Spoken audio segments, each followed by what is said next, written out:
I'm the person who remained before history and was welcome to compose my name and address on its pages. History was flabbergasted when it remembered me and was astounded and said, "You are history, and history has a location for Lord Ramses II." A long time, and on both banks of the Nile stream, along its northern course towards the estuary, started to fabricate a civilization whose brilliance will keep on stunning human existence. Among these specialists and ranchers, there arose lords and sovereigns whose names are related with Egypt's verifiable stations, its metropolitan accomplishments, and its social milestones. They moved starting with one life then on to the next, and contacted us as mummies that reawakened again in the fabulous festival that Cairo is seeing today, which was addressed by the exchange of 22 mummies of the sovereigns and lords of the pharaohs who managed millennia prior, from the Egyptian Historical Center to the new Exhibition Hall of Civilization. Arrangements for this occasion required numerous months, as the roads were enhanced, specific vehicles were ready for the event, and the mummies and their condition were safeguarded. Albeit the historical backdrop of the pharaohs holds mysteries that nobody or science has addressed right up till now, their works, engravings and drawings that they left in their sanctuaries and burial chambers and were found throughout the long term uncovered some data about them, quite a bit of which is still speculations and conceivable outcomes. Here is the history of some of them. He is Ramses the Incomparable, child of Seti I, the third pharaoh of the 19th tradition, managed 1279 to 1213 BC, and it is accepted that he climbed the privileged position in his late teenagers, and his standard stretched out for over 67 years.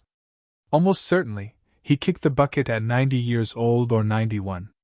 He is the most renowned and strong pharaoh of the Egyptian domain period, and is otherwise called the Incomparable Granddad, a title given to him by his replacements and resulting rulers.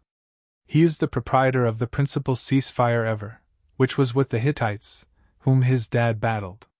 The settlement was recorded on the walls of the Karnak sanctuaries. Ramses II fabricated numerous sanctuaries, the most significant of which is the Abu Simbel sanctuary, and his principal spouse was sovereign Nefertari, so he constructed a sanctuary for her close to his sanctuary in Abu Simbel.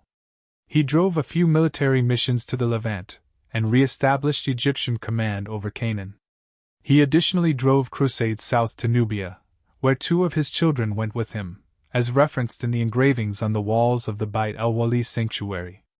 After his passing, he was covered in a burial place in the Valley of the Lords. Then, at that point, his body was moved to the illustrious store where it was found in 1881 and showed in the Egyptian gallery prior to being moved today.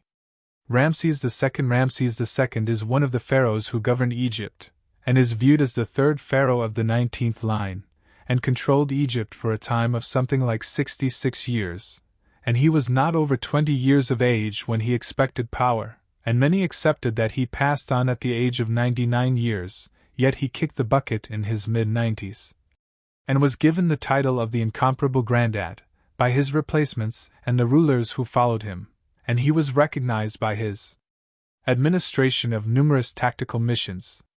Life of Ramses II. Ramses II was selected crown sovereign at 14 years old by his dad, and it is accepted that he sat on the privileged position in his youngsters, and his standard over Egypt stretched out between 1213 to 1279 BC, where Ramses II commended his birthday multiple times, and his most memorable festival was following 30 years of administering the pharaohs, and after that he praised like clockwork, and after his demise his body was moved to the regal store, explicitly in a burial place situated in the Egyptian Exhibition Hall.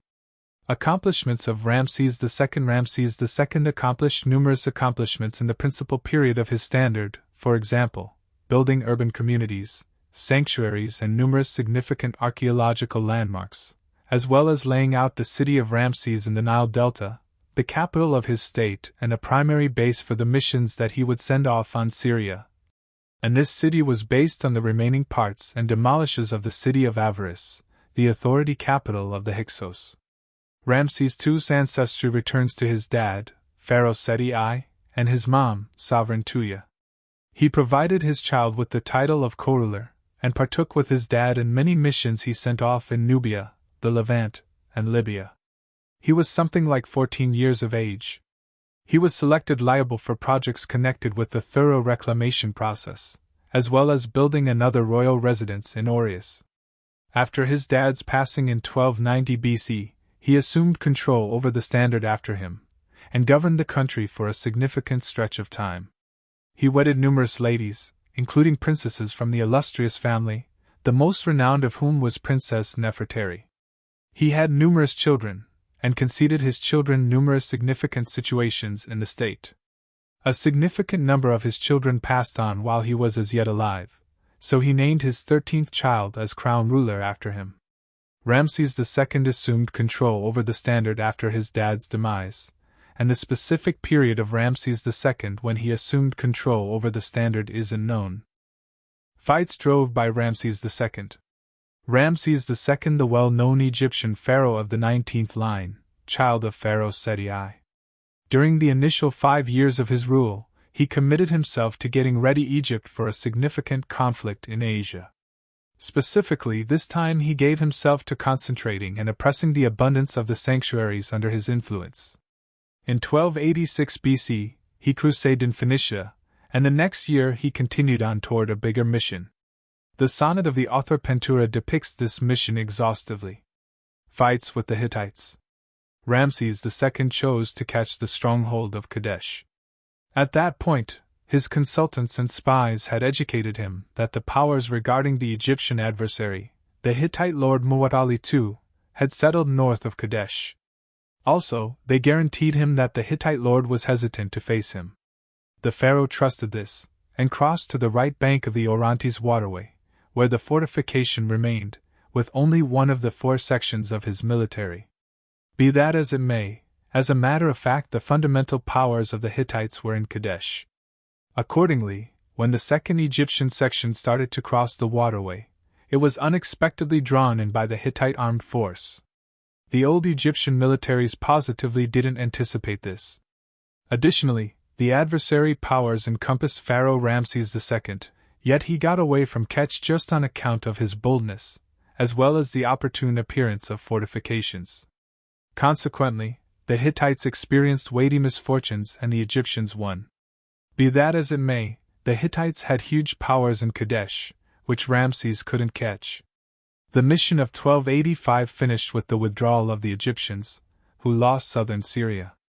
For the rest of 1270 BC, Ramses II battled in Palestine, southern Syria and Phoenicia. The long conflict started to weigh vigorously on the Hittites, who battled on different fronts, for control of the western piece of Asia Minor, as well similarly as with Assyria for impact in northwestern Mesopotamia. Development and stupendous movement during the rule of Ramses II. Ramses II fabricated numerous landmarks for an enormous scope all through Egypt and Nubia. He even had his cartouches unmistakably cut into structures he didn't fabricate.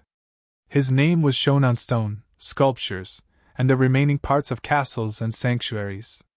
Most essentially, he left his remaining parts in the Ramesseum in western Thebes and the stone-cut sanctuaries of Abu Simbel. It is no embellishment to say that this pharaoh covered the land from the delta to Nubia with structures such that nobody had at any point finished. He likewise settled another capital in the delta during his rule, which he called Ramesses. This city filled in as a late spring royal residence during the rule of Seti I. Ramesseum Sanctuary. The champion pharaoh Ramesses II fabricated the Ramesseum during his reign in the 13th century BC. It is important for the Theban necropolis in Upper Egypt close to the cutting-edge city of Luxor. The sanctuary is a funerary sanctuary. The Ramesseum landmark was only the start of the pharaoh's structure fixation. At the point when he assembled, he based on a practically phenomenal scale. In the 3rd year of his rule, Ramesses started his most aggressive structure project since the pyramids of Giza. In Thebes, he planned to change the old sanctuaries with the goal that every one would mirror the distinction of Ramses as an image of his heavenly nature and assumed power. Ramses chose to make his name undying in stone, so he requested an adjustment of the techniques utilized by the developers. He effectively changed the rich however shallow engravings of the past pharaohs. Today, just a little piece of this noteworthy design remains. However, archaeologists don't quit uncovering and find an ever-increasing number of realities connecting this sanctuary to the historical backdrop of Old Egypt. The sanctuary is in ruins, however it uncovers that it was a heavenly structure even from these remnants. The design looks like the development of Medinet Habu, yet the aspects are a lot bigger. Sanctuaries of Abu Simbel. Sanctuaries of Abu Simbel, the most well-known rock sanctuaries in Egypt. These sanctuaries are situated close to the advanced town of Abu Simbel at the second waterfall of the Nile. All in all, they are situated on the line among Lower and Upper Nubia. There are two of them. The Incomparable Sanctuary has a place with Ramses II, while the Little Sanctuary is committed to his better half, Sovereign Ammonius Herkhotshef. Ramesses constructed numerous landmarks, including the Abu Simbel archaeological perplexing and the funeral home sanctuary known as the Ramesseum. He based for a huge scope to guarantee that his inheritance would endure for an extremely long period.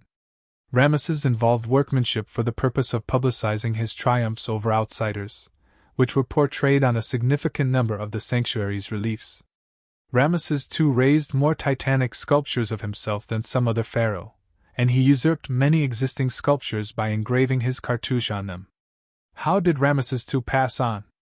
When of his demise, Ramesses was an incredible pioneer and strong lord who was lauded for extending and keeping up with the domain of the Egyptian realm. Ramesses, who was around 90 years of age, had serious dental issues and experienced joint inflammation and bone firmness.